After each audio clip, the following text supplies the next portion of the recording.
నమస్తే ఆర్మూర్.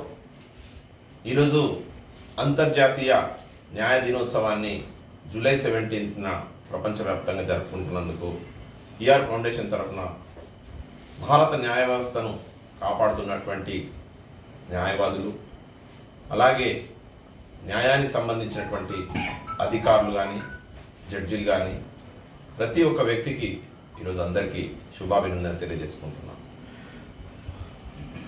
1998లో అంతర్జాతీయ నేరాలకు సంబంధించినటువంటి రోమ్ ఒప్పందం జరగడం వల్ల ప్రపంచవ్యాప్తంగా ఐక్యరాజ్య సమితి ఈరోజు మనకు అంతర్జాతీయ న్యాయ దినోత్సవంగా మనం దీన్ని పేర్కొనబడుతున్నాం. వాస్తవంగా ప్రజాస్వామ్యం, రాజ్యాంగం, అలాగే ప్రజాస్వామ్య విలువలకు సంబంధించిన, చట్టాలకు సంబంధించిన, న్యాయాలకు సంబంధించిన అన్ని విషయాలను, ప్రాథమిక హక్కులు, అలాగే వాటికి సంబంధించినటువంటి ప్రతి ఒక్కదాన్ని ప్రజలకు న్యాయబద్ధంగా, అలాగే చట్టం అతిక్రమించకుండా, అతిక్రమిస్తే ఎటువంటి శిక్షలు ఉంటాయో మనందరికీ తెలుసు. 100 మంది తప్పించుకున్నా సరే ఒక అమాయకుడు బలి కాకూడదనే ఒక వ్యవస్థ మనం చాలా కాలంగా వింటుంటాం. అటువంటి న్యాయ వ్యవస్థలో ఒకవేళ న్యాయవాదులు లేకుంటే మన యొక్క వేదన అరణ్య రోదన అవుతుంది. కాబట్టి అన్నార్థులు, న్యాయార్థులు ప్రతి ఒక్కరు కూడా కోర్టు అంటే ఒక దేవాలయం. మన యొక్క హక్కుల కల రాసినప్పుడు కానీ, మనకు అన్యాయం జరిగినప్పుడు కానీ, ప్రజాస్వామ్యంలో మన చట్టాలు కల్పించినటువంటి రక్షణ సరిగా లేనప్పుడు కానీ, ఎవరిపైన కానీ మనము మన న్యాయాన్ని, మన యొక్క హక్కులను కాపాడుకునే అవసరం ఉంది. సమకాలీన ప్రపంచంలో న్యాయ వ్యవస్థ అనేది చాలా ఇంపార్టెంట్గా మారింది. ఎందుకంటే అడుగు తీసి అడిగేస్తే చట్టాలు చాలామందికి తెలుసు, చాలామందికి తెలియకుండా చేసిన తప్పైనా, తెలిసి చేసిన తప్పైనా కానీ ఇబ్బందికరమైన పరిస్థితులు ఎత్తకుండా మనల్ని జాగ్రత్తగా కాపాడుతున్నటువంటి లాయర్స్ డే అండ్ అంతర్జాతీయ న్యాయ దినోత్సవాన్ని మేమందరం కూడా గౌరవిస్తూ వారికి శుభాకాంక్షలు కూడా తెలియజేస్తున్నాం. ఈరోజు నా యొక్క ప్రాణమిత్రుడు, చిరకాల మిత్రుడైనటువంటి అమితాబ్ కిరాడ్ అందరికి తెలుసు.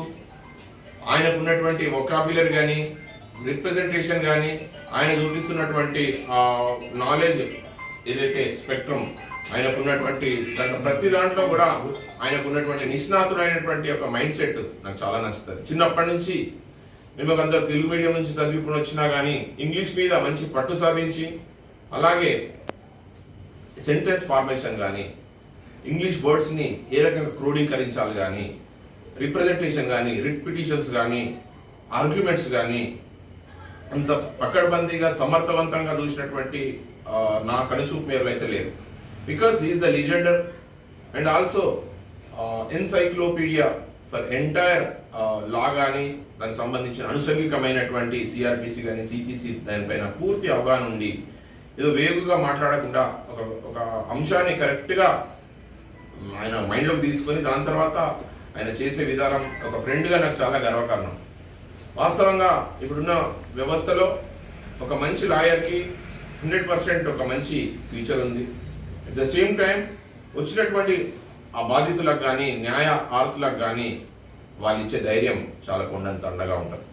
కాబట్టి ఈ న్యాయం, అన్ని ధర్మం, అన్ని 4 పాదాలపైన నడవాలంటే న్యాయ వ్యవస్థలో ఉన్నటువంటి అన్ని రకాలైనటువంటి ప్రాథమిక హక్కుల్ని చట్టపరంగా మనకు విశదీకరించి ఈ రకంగా నీకు ఇది వర్తిస్తుంది, రాజ్యాంగం నీకు కల్పించినటువంటి స్వేచ్ఛ ఇది, నీకు ఇస్తున్నటువంటి ప్రాథమిక విధులు ఇవి, నీ బాధ్యతలు ఇవి అని చెప్తూ మనల్ని సేఫ్గా ధర్మాన్ని కాపాడుతూ, అన్యాయం చేసిన వ్యక్తికి శిక్ష పడే విధంగా, న్యాయంగా ఉన్నటువంటి వ్యక్తికి ఎంత కష్టమైనా సరే అందులోనే బయటికి తీసుకొచ్చే వ్యవస్థలో మా అమితాబ్ కిరాడ్ చూపిస్తున్న చొరవ, అలాగే ఒక స్నేహానికి ప్రతీకగా ఈరోజు మా ఫౌండేషన్ మిత్రులందరం కూడా వారంటే అభిమానం, ఎంతో మైండ్ సెట్లో ఇంటలెక్చువల్ ప్రాపర్టీ చాలా తరిగిపోతున్న ఈ తరుణంలో ఒక మంచి సబ్జెక్ట్ పైన అండ్ ఒక కంటెంట్ మీద మంచి కమాండ్ ఉన్నటువంటి ప్రొఫెషనల్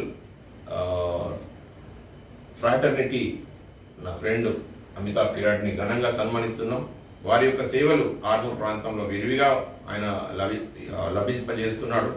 అలాగే మా అందరికి కూడా ఒక స్టఫ్ ఉన్న, దమ్మున్న లాయర్గా అమితాబ్ కిరాడ్ ఆర్మూర్లోనే కాదు, నిజామాబాద్ జిల్లా అండ్ హైకోర్టులో కూడా ప్రాక్టీస్ చేసినటువంటి ఆయనను ఈరోజు అందరం సంతోషంగా ఆయనను సన్మానించుకోవడం సంతోషంగా ఉంది.